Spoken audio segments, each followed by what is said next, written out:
You just walked out of a meeting where you were driving hard for a critical result, doing exactly what you thought you were hired to do. But later that afternoon, the feedback comes in. You're just too aggressive. You're coming across way too intense. On paper, you have the strategy, the execution, and the data to back up your positioning. But a spiral starts where you find yourself shrinking back in the next meeting and questioning if your natural leadership style, your competitiveness, or your drive are wrong. If you've ever felt forced to choose between checking your true capability at the door or facing the social fallout of your ambition in the workplace, you're in good company. For high-achieving professionals, it's an exhausting way to live, feeling like you have to apologize for simply being a strong, driven leader. Today, I'm going to show you how to do the intentional internal work required to align your motives and hand you a practical framework to help you harness your strength with precision. You can show up with a strong presence without breaking your internal peace. Do you find yourself sanitizing your faith just to fit into the corporate culture? Does your sense of worth rise and fall with your latest performance review? If you're an ambitious Christian woman navigating the friction between faith and work, you are not alone. Hi, I'm Jency, Jesus follower, corporate leader, and recovering overachiever. I spent years winning at work, but wrestling in my heart with the unspoken tensions of a secular workplace, until I learned how to decouple identity from performance, drop that corporate mask, and define success by purpose, not metrics. Welcome to Ambitious Faith at Work, the podcast for high achievers who want to lead with clarity, conviction, and courage, because you shouldn't have to choose between success and soul. So if you're ready to redefine success in a way that's anchored, authentic, and aligned, you're in the right place. It's time to stop hiding in plain sight and start showing up boldly as a light.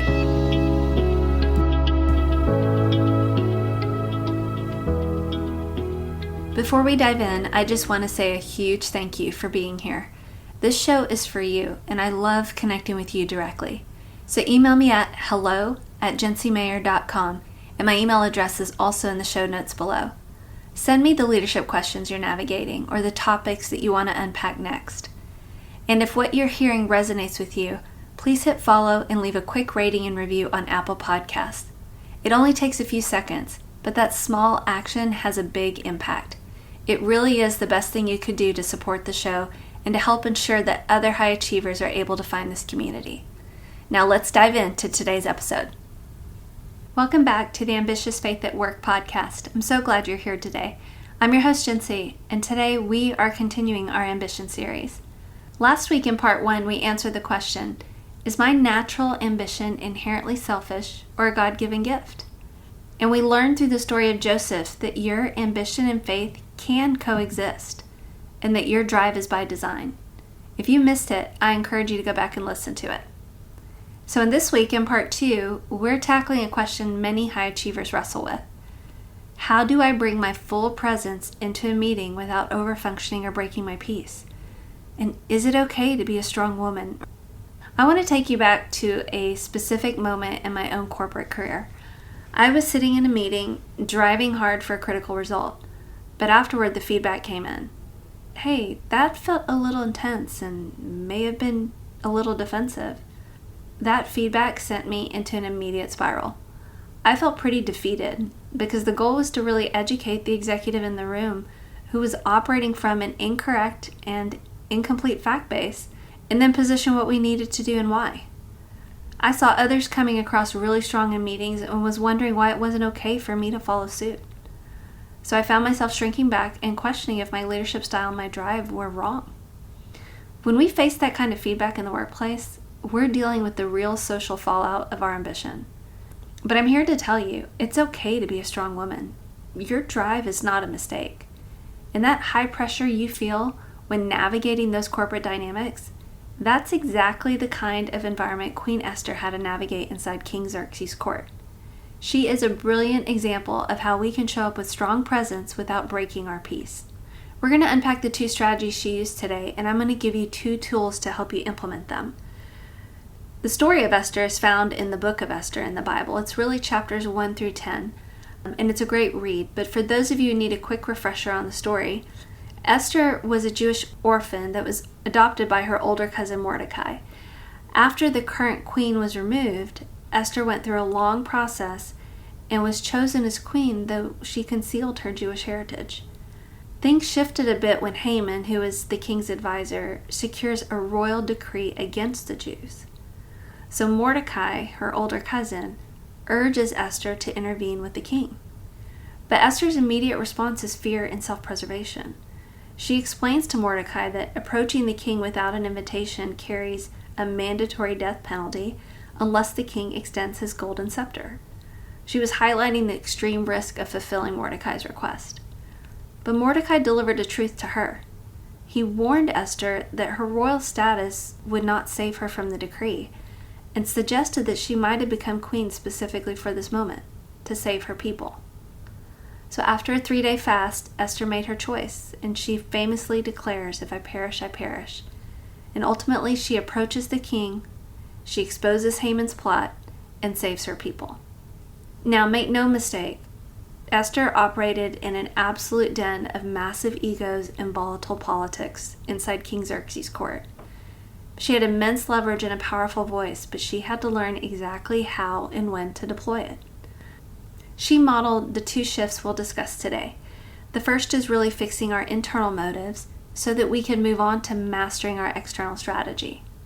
So the first shift is really on reflecting between ambition versus ego. There's a thin line between both of them. And this is really about addressing that deep internal anxiety of wondering if your desire for the next thing, the next promotion, or the next win is coming from a good place. The corporate machine in our workplaces tell you to build your own empire, protect your status, and secure your own comfort. That's where ego thrives. The tension we feel is real. Do I want the seat at the table for kingdom impact, or do I just want it for my ego? The truth here is that God examines the heart. There's a massive difference between ambition for impact and ambition for image. When Esther first became queen, she was living in royal luxury. She had the title, the security, and the prestige. And when Mordecai first came to her with the news of Haman's plot, her first instinct was to stay safe, to protect her position. It was self-preservation. That's where ego and fear operate. They want to protect image, comfort, and status. But the turning point is when Mordecai challenges her to look past her title and delivers that iconic line, "Who knows whether you have come to the kingdom for such a time as this?" in Esther 4:14. He challenges her to reflect, and she does. And then everything completely shifts for her. She drops that self-preservation and stops chasing safety and accepts the risk of losing everything, including her status, and she says, "If I perish, I perish." And that's in Esther 4:16. Her ambition was transformed from protecting her status to stewarding the leverage she had to potentially save an entire nation. She shifted from an ambition for image to an ambition for impact. Esther's turning point was when she stopped and reflected.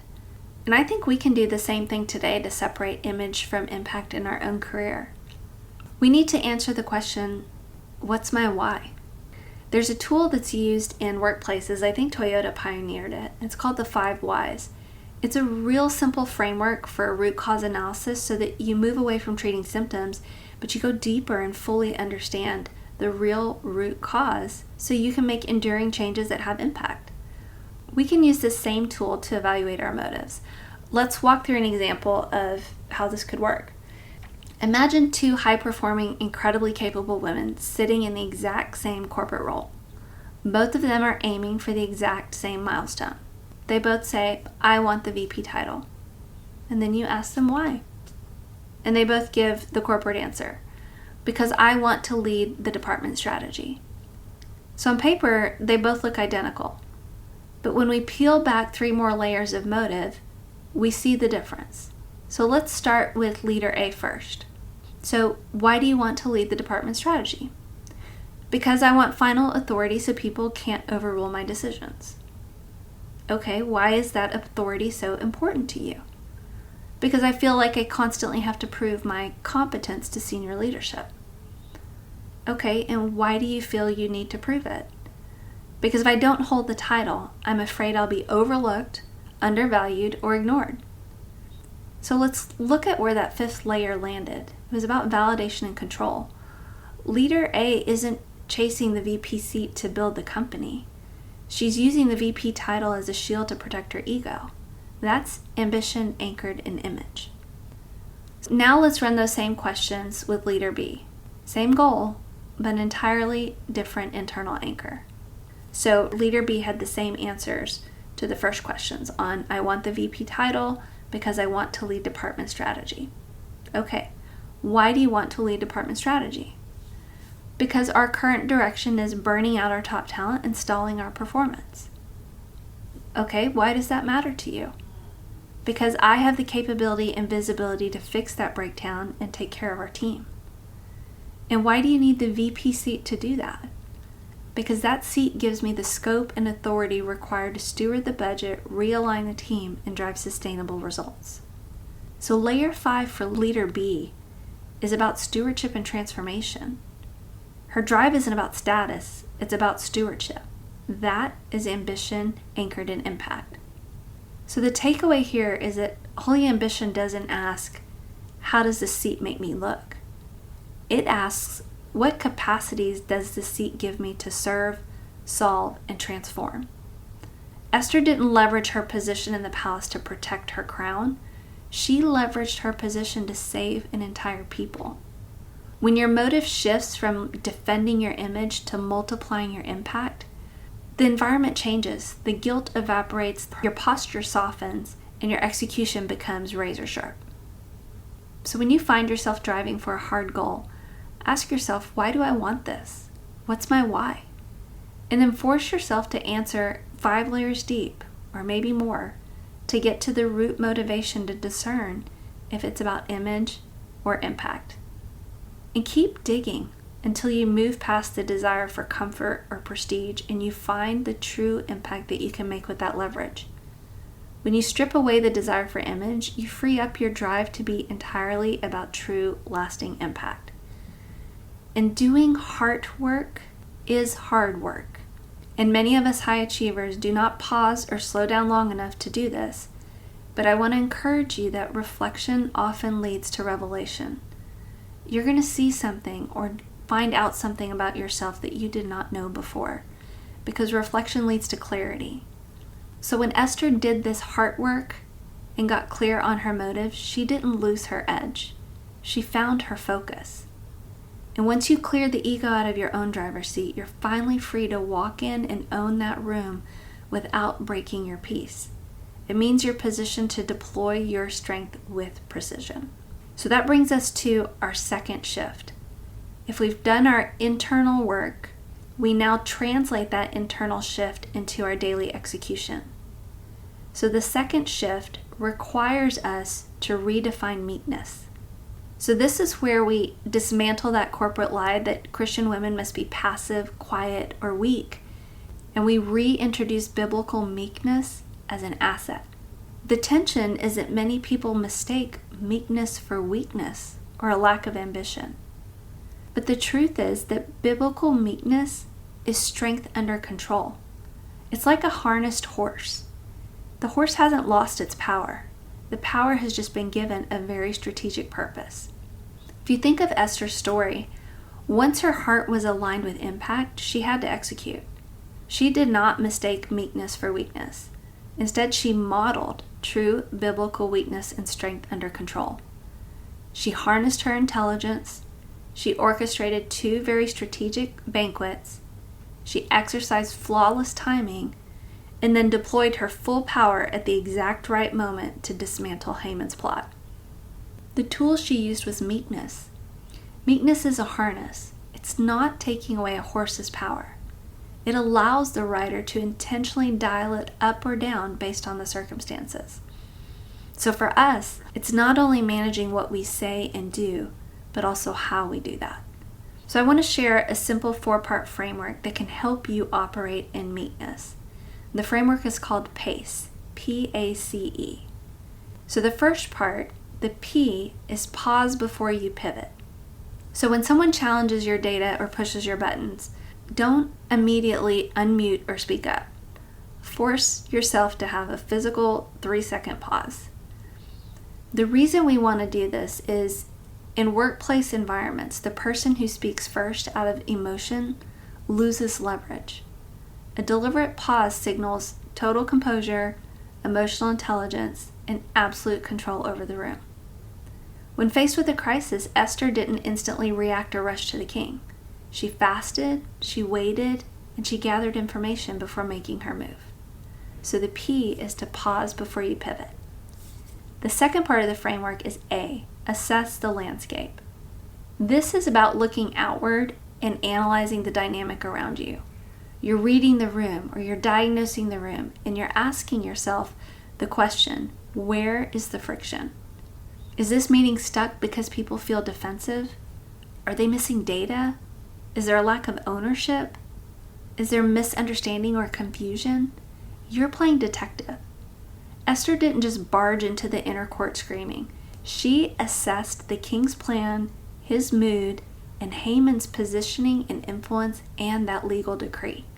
She was a student of her surroundings, and she identified any roadblocks or challenges and really assessed the landscape around her as she made her move. The third part of the framework is C, calibrate your delivery. This is where you're looking inward and choosing how you need to show up. This is where you're adjusting your internal dial. What does this specific moment require from you right now? Does the room need your dominant drive to push a decision across the finish line or to build a strategy? Does it need your intellectual curiosity to be the one pushing back and finding the gaps? Or does it need your calm authority to stabilize a panicked team? You are intentionally throttling your power up or down based on strategy, not emotion. Esther was masterful at this calibration. When she walked into that inner court, she was steady, she was graceful, she was reverent with peaceful invitation to the king, and it totally lowered his defenses. At the first banquet, even though the king asked her, "What is your petition?" she did not let her emotions take over. She kept it calm and collaborative to build leverage. But at the second banquet, the king's curiosity was high, and it was a strategic move when she was bold, dropped her diplomacy, and named her adversary directly. She didn't change her identity. She just calibrated how she showed up. So the fourth part of the framework is E, execute with precision. This is where you state your perspective clearly, factually, and without apologizing or over-explaining. Once you state your piece, stop talking. As driven professionals, we often feel the need to over-justify our decisions when we feel defensive, which the corporate world misinterprets as aggression. Over-explaining is a symptom of self-preservation. It's the ego trying to make sure everyone likes us. But what we need to do is state the truth, lean back, and let the presence hold the weight of the room. Data and truth will do the heavy lifting. If we think of Esther, when it was finally time to execute with precision at that second banquet, she didn't just let her emotions rule. She was incredibly strategic. First, she framed her plea around what mattered to the king, pointing out that losing her people would hurt the royal treasury. Then, she named the adversary with absolute clarity. This wicked Haman was what she called him. And finally, she stopped talking and let the weight of that truth command the room. That is execution with precision. You align your facts, you speak the truth without apology, and you let your presence hold the floor. When we mistake meekness for weakness, we get trapped in this place where we think we have to turn down our presence to be a good Christian. But Esther proves that you can be deeply spiritual and incredibly strategic at the exact same table. Queen Esther laid out a roadmap for us. We have to fix our internal motives before we can master our external strategy. She had to completely dismantle her need for safety and status before she could step into that inner court with harnessed strength, clear strategy, and flawless timing. When Esther did that deep internal work, she didn't lose her edge. She found her focus. Because hustle culture chases image, but holy ambition chases impact. That's the exact same roadmap for you and me. Tomorrow morning, when you walk into your office, stop shrinking. Do not minimize the leadership that God has given you. So here's my challenge to you this week. First, I want you to identify one major professional goal you are actively driving towards right now. Whether that's a new promotion, a new role, a new high visibility project, or a seat at a specific table. Take that goal and determine what's your why. Really reflect on your motives and go deep and determine, are you chasing image or are you chasing impact? Second, when you go into your next meeting, show up with biblical meekness, strength under control. Harness your strength well with that 4-part PACE framework we talked about. Pause before you react, assess the room and be a student of your surroundings, calibrate your delivery and your internal dial based on what that room needs from you, and execute with absolute precision by aligning facts, speaking truth, and letting your presence hold the weight of the room. Be bold, bring your full capability to the table, and remember your presence can be a strategic asset. You can show up with a strong presence without breaking your internal peace. And just like Esther, who knows whether you've come to your current position for such a time as this. My prayer for you today is that you go lead with the clarity of who you are, the conviction of what you believe, and the courage to live out your calling in every room you enter. Thanks for choosing to spend a part of your day with me. I'll meet you back here next time. Hey friend, I hope today's episode gave you a little more courage to be yourself at work this week. If it resonated, would you please take 30 seconds and text it to someone you know who's also navigating those unseen tensions at work? And I'd truly appreciate it if you'd leave a quick rating or review on Apple Podcasts or wherever you're listening right now. It's the best way to help more women realize they don't have to choose between their success and their soul. All right, that's it for today. It's time for me to close those 20 open browser tabs and prioritize my soul over my screen. Until next time, let's stop hiding in plain sight and start showing up boldly as a light.